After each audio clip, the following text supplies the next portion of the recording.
We all use our computers for hours every day, but our user experience is beginning to plateau.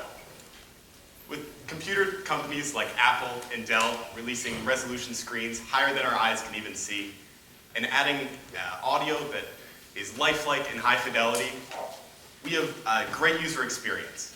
But our sense of touch is limited to button clicks, and this creates a gap between the user and the application. Our senior design team has bridged this gap. I'd like to introduce you to Forcefield. I'm Preston, Tyler, Colin, and David, and we have created a device that allows you to touch the digital world.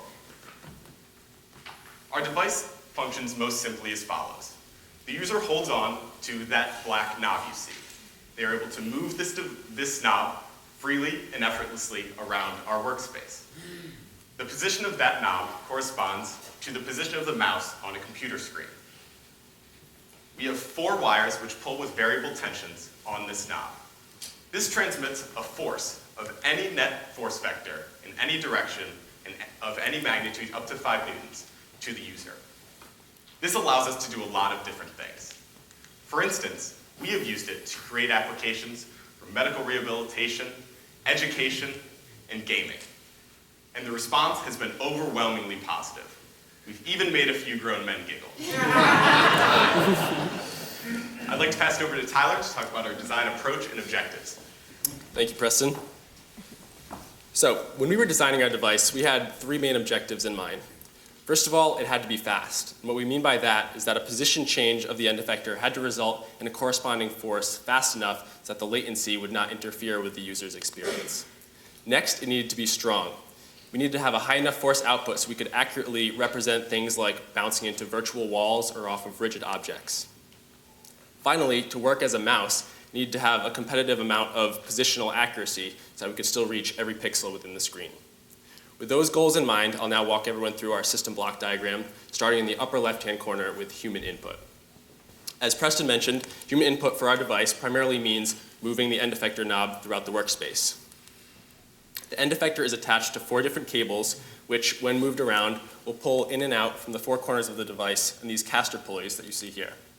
They've each been designed with precision bearings to minimize friction and allow accurate tensions to be relayed. Each cable then drops below, runs over another idler pulley, and is then coiled on one of our spindle assemblies that you see here, each of which is composed of a combination of 3D printed components and custom machined aluminum parts. Each spindle assembly is each attached to its own precision, back-drivable DC motor, and incremental encoder, which allows us to track changes in angular rotation. These encoders allow us to keep track of how long the wires are, and this is read in by our Teensy 3.1 microcontroller. We selected this specific microcontroller because it's been well optimized for USB communication, which is how our device interfaces with a computer. So our microcontroller takes these 4 cable lengths, sends them over USB, and they're read in by a custom device driver on the computer side. This device driver takes the 4 lengths and uses them to calculate what the XY position of the end effector is within the workspace. It then uses this to place the mouse cursor on screen. Beyond basic mouse functionality like this, the driver is also prepared to take a requested force from any application, as simple as the application sending it the X and Y component of the requested force vector. It then takes this and uses a linear programming iterative solver to find the best combination of 4 cable tensions to use in order to create that net force vector on the user through the end effector. This is then sent back over USB to the microcontroller, which relays the information to our 4 current amplifier motor drivers. You can see 2 of those in the red box here. Their job is to ensure that we have the precise amount of current running through each motor in order to produce the torques necessary to get the net output force that the application is asking for. That completes our system loop when it's put onto the user's hand through the end effector. This design approach allowed us to create an effective device ready to be used for a number of different applications. We developed several demos over the course of the year to highlight the functionality. I'm now going to hand it over to Colin to talk about some of the ones that we found most promising. Thanks, Tyler. So I really quickly want to reiterate how easy it is to develop a piece of software for this device.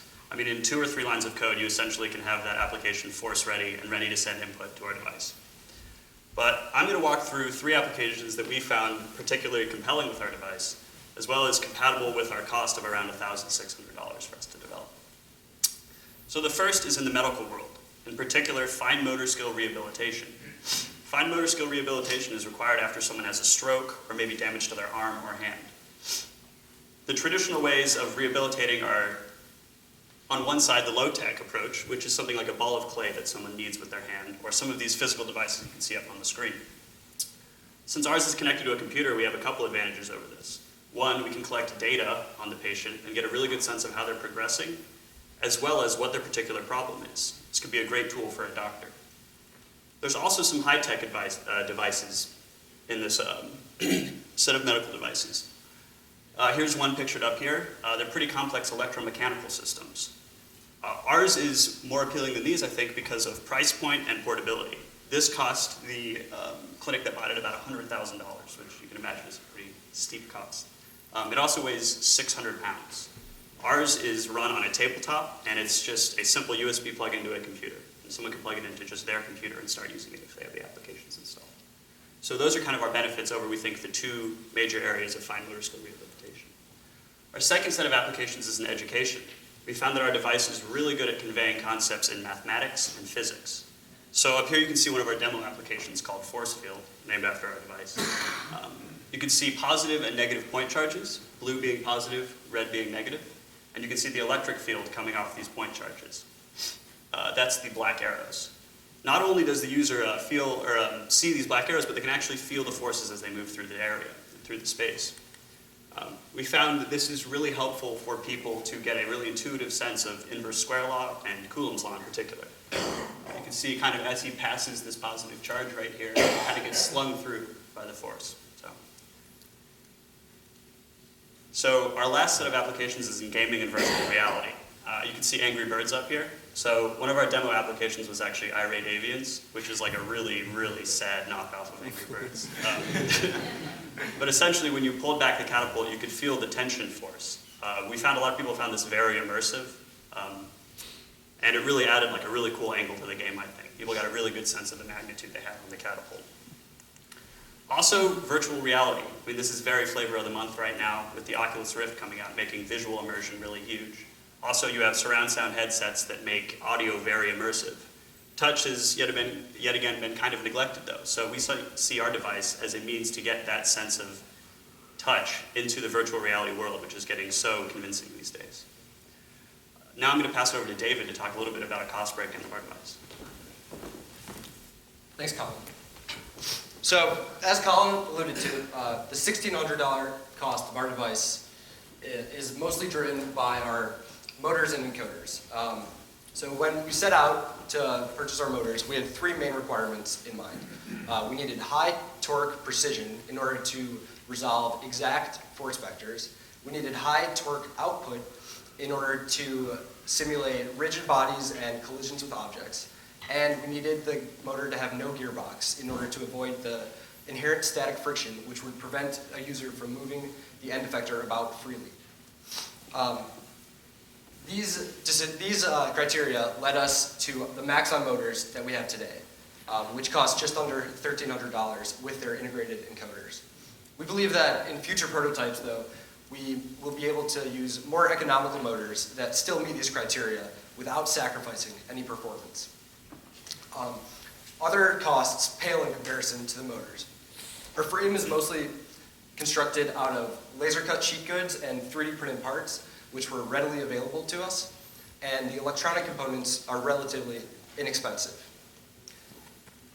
When we set out to make Forcefield, we had three things in mind in order to deliver a realistic force haptic experience.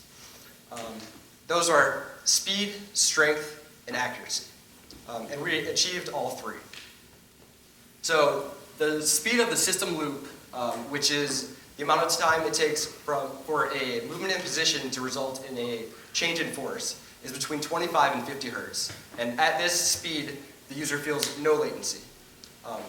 We are able to resolve 5 Newton net force vectors in any direction from anywhere on the workspace. And this is sufficient to feel rigid bodies and virtual objects, collisions with virtual objects. And finally, the Accuracy of our device is 207 dpi, dots per inch.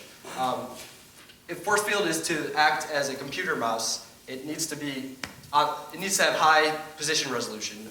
And 207 dpi is competitive with traditional relative position computer mouse. Finally, our easy-to-use API allows app developers to easily integrate force feedback into existing and new applications.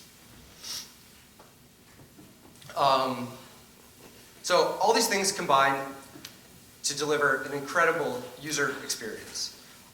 Throughout our demonstrations, we received overwhelming positive feedback, as you can see by the excited and smiling faces above. We are allowing app developers to interact with their users in an entirely new way. And with Forcefield, we are bringing touch to the digital world. Thank you.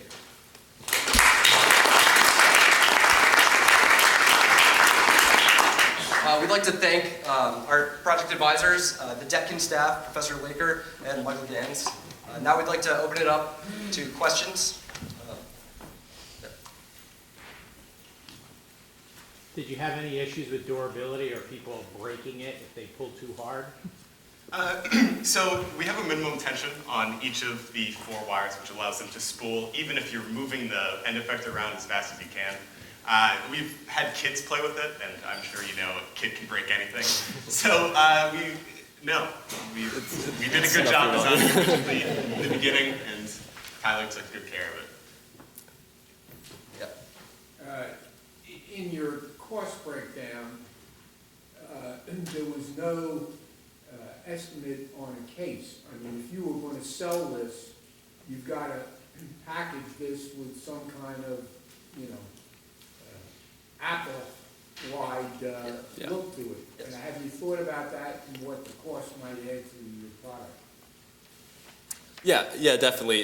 This is clearly not like something that we could sell in the moment. There's definitely changes we would make in the future as well, getting it a little bit more compact and things like that.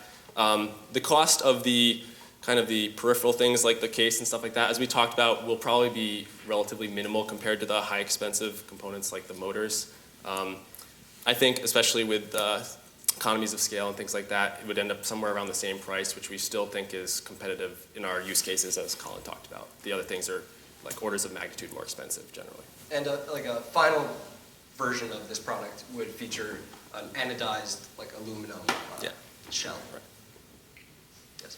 The wires are a little troubling to me because it almost as referenced before, if you move it too fast, if you get your hand caught in the wire bends, and you have to have your hand kind of up above it. You can't rest your arm, can't touch the surface all the time. Is there any thought about how you might hide that or make it not as, it seems to make the device vulnerable? Yeah. So it's actually pretty easy to use our device. It's pretty comfortable to hold this end effector. We went through a lot of different iterations to come up with something that's comfortable and easy to hold and intuitive. It's very difficult to transmit forces. If we were to hide the wires, we would need to be transmitting forces through a plane, and we would need to be transmitting shear forces through a plane. So it's not like you could use a magnet or something like that. It would be pretty difficult, I think, to hide the wires. I honestly don't know how we would do so. In addition, you talked about if you move it and the wires bend or something like that. Preston kind of mentioned this earlier, but in our software side solver that decides what the torques need to be, there's always a minimum tension that we determined what it needed to be so that basically the quickest that someone could move it across the screen, the cable is still able to spool faster than you can move it. So there's never a case where you can move it quick enough that it'll pop off the pulleys and catch on your hand or something like that. That's built into the software side, so it's basically impossible to do. Yes. Have you experimented with different numbers of wires and how that might change the experience? So 4 wires is, we need an actuator for each wire. So every wire that you add, we would add another $330 motor. We obviously wanted to avoid that. We chose 4 wires because that allows us to have a large workspace. If we had, say, 3 wires, our workspace would be triangular and much smaller. So with these 4 wires, we have a large rectangular workspace, which maps really well to computers, which is our intent.